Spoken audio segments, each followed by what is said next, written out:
Today's a bit of a housekeeping day because I need to tackle some stuff that has been on the to-do list for quite some time. PID values. They're coefficients that tell the RoboClaw, the motor controllers that control ROVer's primary drive motors, how exactly to tweak their settings to correspond with those motors, with the way they want to work. And the goal of configuring those coefficients is to get all four motors turning at the same rate and traveling the same distance, which, as you can imagine, kind of important if you want to ever drive in a straight line.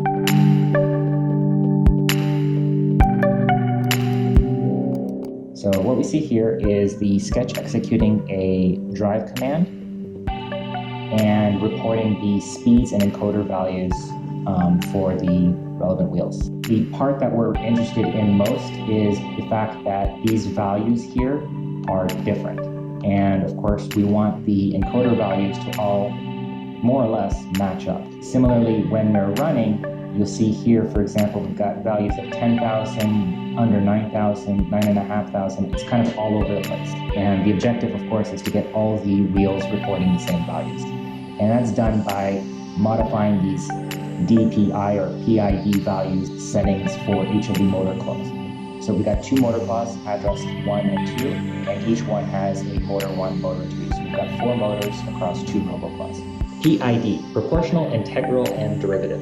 And basically it's math. And I did okay in school. I even did not so badly in math.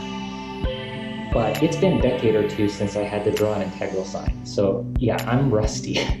And I prefer to go about this as simply as possible. So the good folks behind the RoboClaw motor controllers, they kind of gave me some PID for dummies instructions, and that's what I wanted to give a try today. Okay, so what I've done now is I've just adjusted the code so that we're focusing on one motor at a time. And it's going to be this motor down here. And I've done, basically just uploaded it and let it run.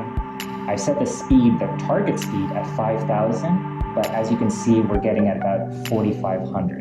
And the instructions that I got were basically to start with p-value, low p-values, 0 for I and D, and then increment p up, and then see how it goes from there.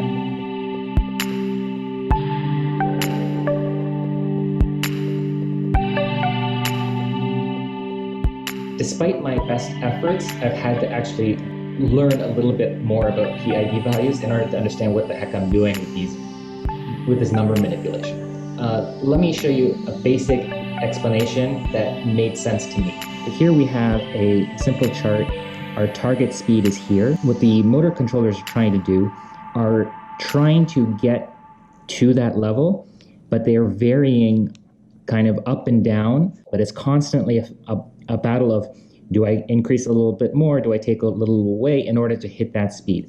And what we're doing by altering these PID values is essentially telling the motor controller how quickly and by how much to keep adjusting until they can hit that target. So what you see here is, again, just for the first motor, I've got essentially default values, the values that were pretty much recommended to me from the beginning.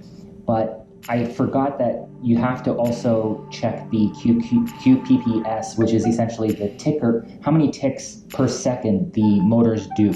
So if I run this again, we're going to spin up this wheel here on ROVer. And our target speed is about 10,000. So you can see here we're getting 10,004, 10,002, 10,100. And then it kind of drops below and it's struggling to get back up, 10,019, 10,068. And you can see that these values are wavering above and below by a little bit the 10,000 mark. And that's basically a success. So that's exactly what we wanted. We wanted it to basically get pretty much close to this target speed. Yeah, so we've got our first motor down, and it's really just a matter of going through the same process again for the other four motors, and then we should have them all matched up. So as you can see, I've been fiddling around with the numbers, and each of the 4 motors is a little bit different, and I guess it's just the way it is with secondhand motors. But I previously ran a test, and we'll run this again now, and you can see that the numbers are matching up pretty nicely. So all 4 motors will start now, and they should run at the same speed. So here we've got the output coming in for the speeds, and you can see that the numbers are matching up pretty nicely in terms of the speed. So if I run that one more time, we'll take a look from overhead.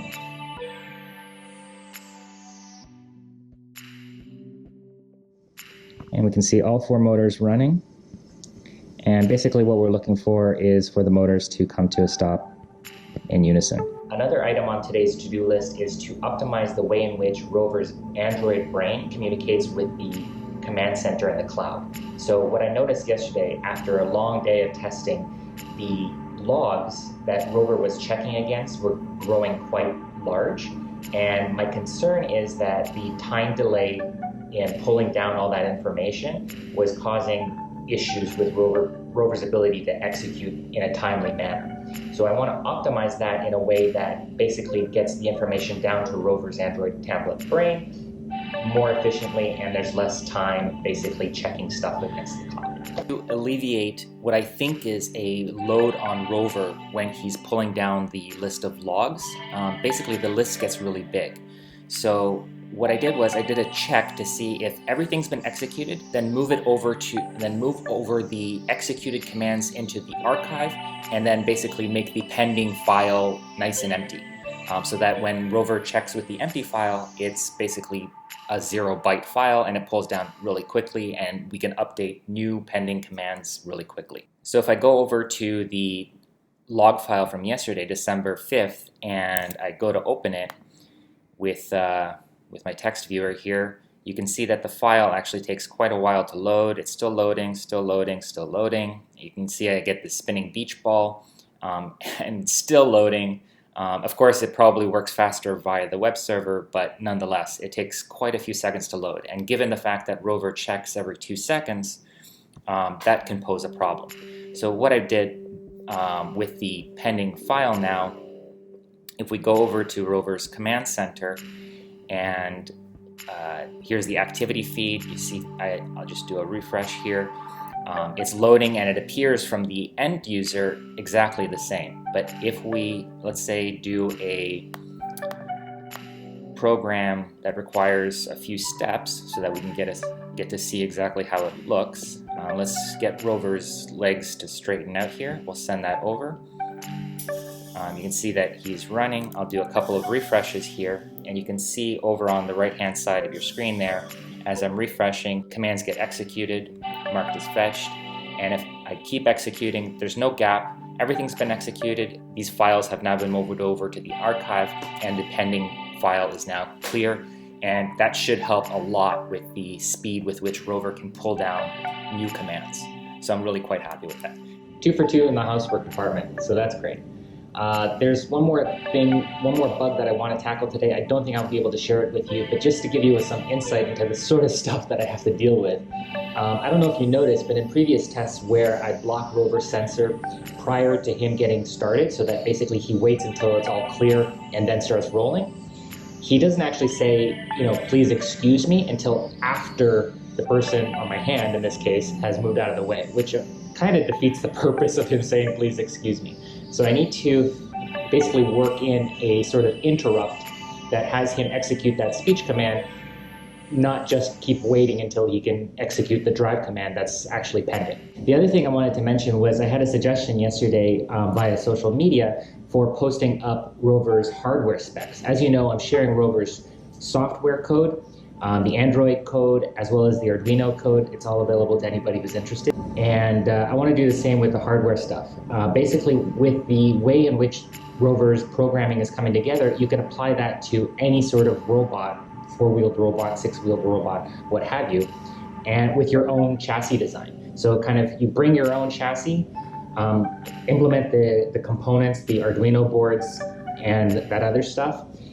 None of it is very expensive, and you can basically have your own ROVer. So I kind of want to do something up on ROVer's website where we can kind of showcase what makes him tick and see if anybody else is interested in doing something similar, or at least leveraging some of the stuff that I've done and learn from our mistakes.